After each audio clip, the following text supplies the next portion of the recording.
Préambule. Jusqu'à récemment, le thème du retour de Jésus ne m'avait jamais vraiment intéressé. Je trouvais le livre de l'Apocalypse trop compliqué à comprendre. Je constatais les divergences multiples des uns et des autres sur les temps et l'ordre des événements. Surtout, je pensais que 2000 ans, c'était assez éloigné de la notion de bientôt. Je croyais volontiers que Jésus allait revenir à la fin du monde, mais je doutais que cela arrive de mon vivant. L'humanité devait sans doute attendre encore quelques centaines, voire quelques milliers d'années. Je ne m'en préoccupais donc pas. Les choses ont radicalement changé lorsque j'ai été interpellé par Dieu sur le sujet. Loin de moi l'idée d'avoir tout compris et d'avoir réponse à tout, mais le Saint-Esprit m'a ouvert les yeux sur certains aspects concernant le retour de Jésus, au point que ma perspective de la vie chrétienne et ma façon de vivre le présent ont complètement été bouleversées. Tout a commencé en 2020, durant la crise du Covid, pendant le premier confinement. Comme beaucoup, lorsque notre liberté était restreinte au point de ne plus pouvoir sortir de nos logements, nous avons vécu l'Église autrement. À l'initiative d'un frère, des temps de prière ont débuté sur Internet.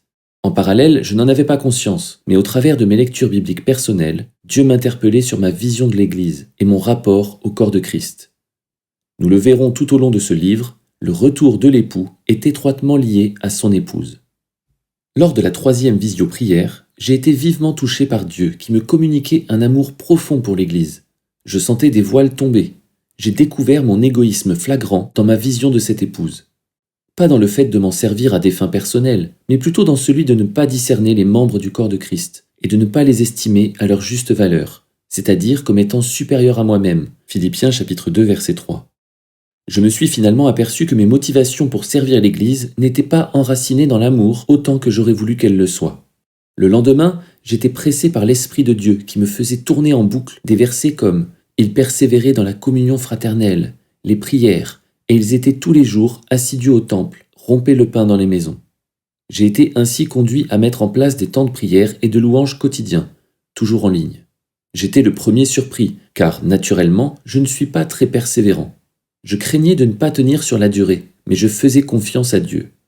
Si l'idée venait bel et bien de lui, alors ce ne serait pas un poids pour moi. Je ne me trompais pas. L'Esprit de Dieu s'est emparé de ces moments pour nous emmener dans une dimension que je n'avais jamais vécue auparavant. Nous étions spectateurs de l'œuvre de Dieu au milieu de nous. Quel repos!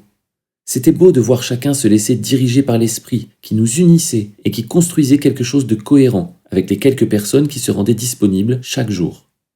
Nous avons vécu des temps de révélation et d'enseignement par l'Esprit qui se saisissait des uns et des autres. Nous avons participé à des moments forts de louange, d'adoration et de déclaration prophétique au travers du chant et de la musique. Certains ont même expérimenté des visitations chez eux devant leur ordinateur. Nous abandonnions nos propres préoccupations pour nous consacrer à l'essentiel, se rassembler et persévérer dans la communion et la prière. Nous nous mettions à disposition de la tête pour qu'il fasse ce qu'il veut avec nous, bâtir son Église. Voilà le contexte dans lequel Dieu est venu m'interpeller sur le retour de Jésus. Le lien était fait avec l'épouse qui se lève et qui prend ses responsabilités, celle que j'appellerai dans ce livre la seconde génération de l'Église.